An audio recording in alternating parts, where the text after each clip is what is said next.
hashtag alive. We got a lot of these damn hashtag titled movies these days, but that is what it is. Moving on from that, this is a South Korean Netflix original zombie film. Now, I know a lot of people don't like zombie movies anymore and they get tired of this subgenre. But with Train to Busan being such a big hit with people, and that also being from South Korea, I would hope that some people have some excitement for this. Now, I didn't even know this film existed until like a few days ago, and it was just released today. I got to check it out a few minutes ago. It just ended, and I enjoyed it. I enjoyed it a decent amount. The only issue I have with it is that it's, kind of been there, done that. I can name multiple movies that this resembles, from Rambach, Berlin Undead, to The Night Eats the World. This thing does not reinvent the zombie subgenre by any means, but this is about a young man who finds himself trapped in an apartment building all alone, and then he befriends a neighbor across the way, and they communicate with laser pointers and all sorts of different things.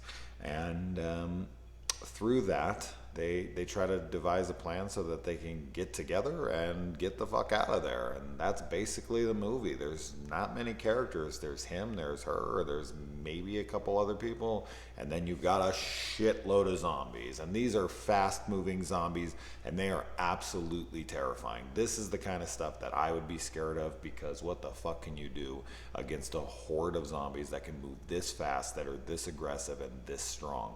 It is very, very, very scary in that way. But as I said, there's not a single thing in this film that I have not seen before in a zombie film. Not one. Like, I can take every single scene in the film and be like, oh, I've seen that here. Oh, I've seen that there. Now, all the versions that I've seen, out there, this is adequate or better than those scenes that I'd be referring to. So it does what it does well.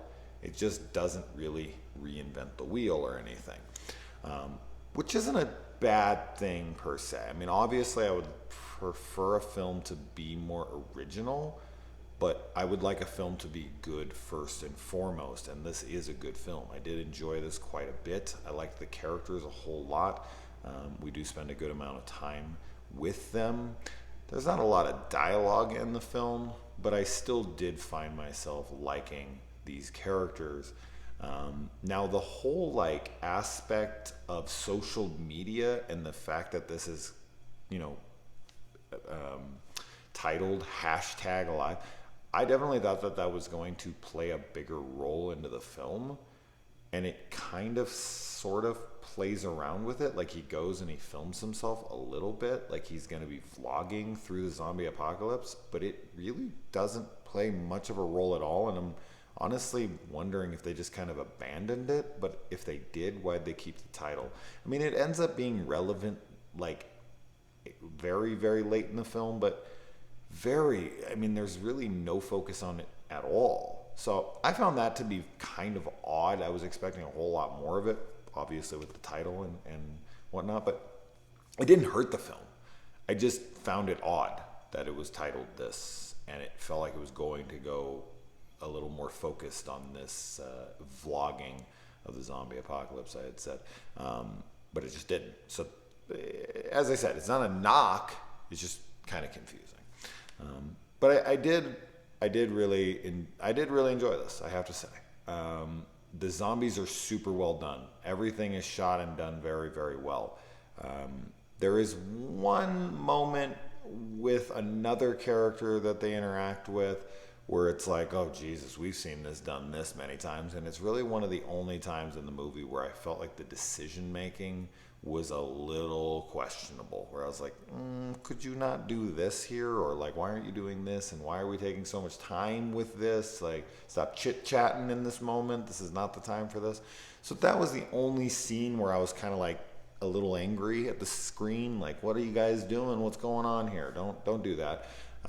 With the rest of the film not making bad decisions really much at all. So that just kind of felt a little out of place and almost convenient, just because they needed to get what they wanted to get done. And as I said, it was something that we've seen multiple times now, and it's not original, it's not unique, it's not, so I don't know. But outside of that, I mean, I dug it. Yeah, I mean, as I said, I could liken this to tons and tons of more zombie movies, and even other movies, any like disaster movie where they're constantly on the run from anything. We've seen it all before, but it's done well. If you're into zombie movies, and especially if you're into the fast moving and like a Train to Busan, I'll tell you this right now, this for sure. I did see Peninsula. I reviewed it here on the channel. I got the chance to watch it early. I prefer this to Peninsula. So I'd be better off with this being Peninsula. I would be much better off with this being the sequel to Train to Busan. So Peninsula, you can watch my review on that. I didn't hate it, but this feels more Train to Busan to me. Just the way that the zombies pile up and all that stuff, that feels a little more in the vein. But that's my own take on it. Definitely check it out on Netflix. Let me know when you watch it. Adios.